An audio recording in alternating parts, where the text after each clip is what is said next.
नमस्कार दोस्तों। आज की इस वीडियो में हम बात करेंगे HTML एलिमेंट्स के बारे में।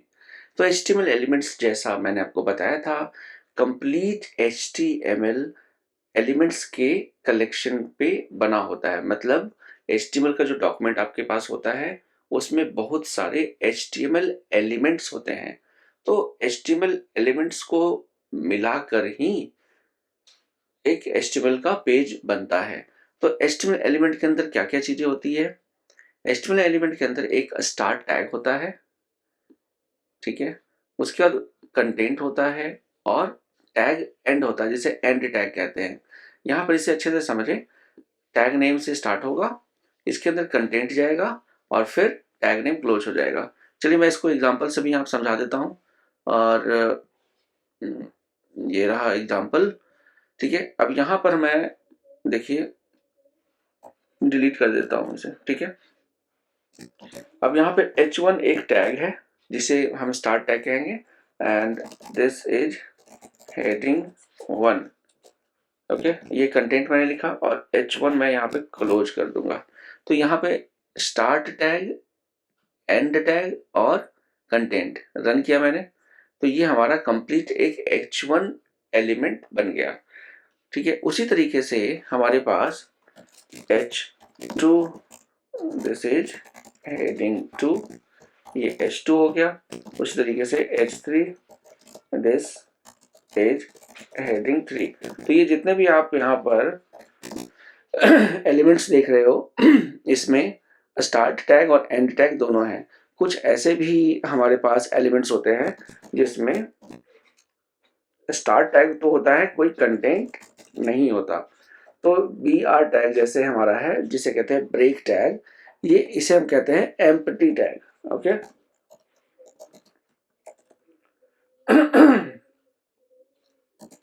एम्प्टी टैग और this is break tag.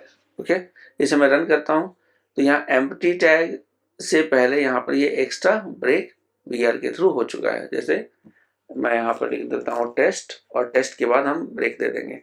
So after test we have this empty tag, break tag, ठीक है? तो ये था हमारा बेसिक ऑफ HTML एलिमेंट्स। तो यहाँ पर आप देखो, स्टार्ट टैग, एलिमेंट कंटेंट और एंड टैग, तीन चीजें होती हैं। कहीं पर जैसे BR टैग के अंदर एलिमेंट का कंटेंट नहीं होगा और एंड टैग नहीं होगा, ठीक है? इसे हम कहते हैं empty element. Okay, nested HTML element, nested का मतलब होता है एक के अंदर दूसरा, दूसरे का आना। तो देखिए ऑलरेडी जैसे हमने देखा हुआ है कि HTML जो है, HTML के अंदर ही हम सारा कुछ लिख रहे हैं।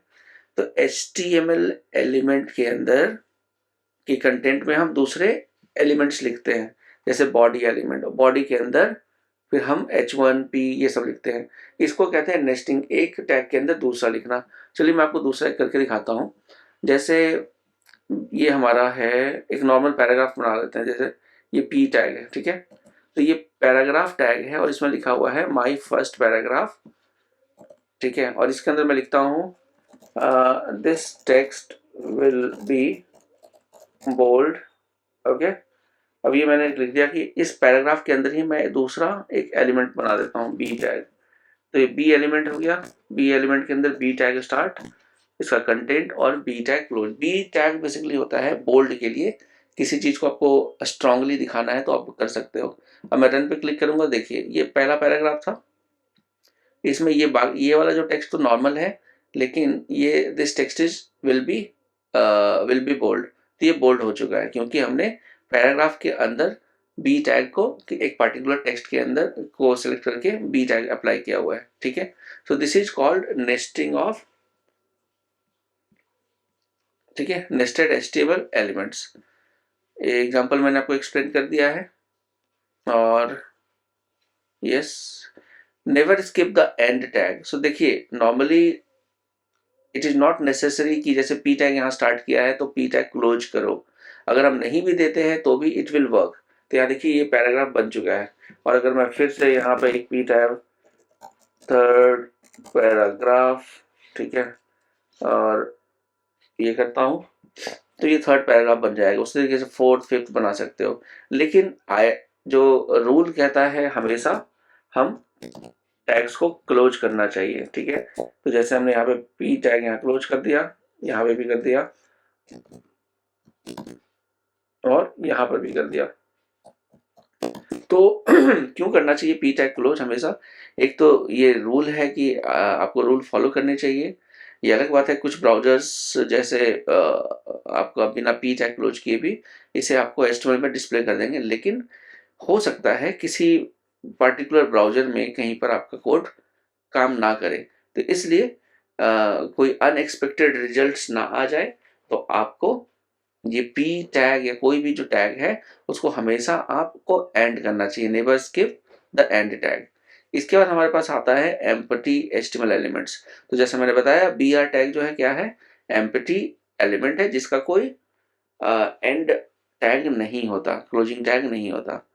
एक और चीज दोस्तों, एचटीएमएल केस सेंसिटिव नहीं है, मतलब आप कैपिटल पी में भी एलिमेंट्स को लिख सकते हो। पी टैग जो है कैपिटल पी से स्टार्ट कर सकते हो और स्मॉल से क्लोज भी कर सकते हो, लेकिन w3schools.com की जो वेबसाइट है या फिर W3C जो है जो कंपनी है, वो भी रिकमेंड करती है कि आप लोअर केस में ही इसे लिखो।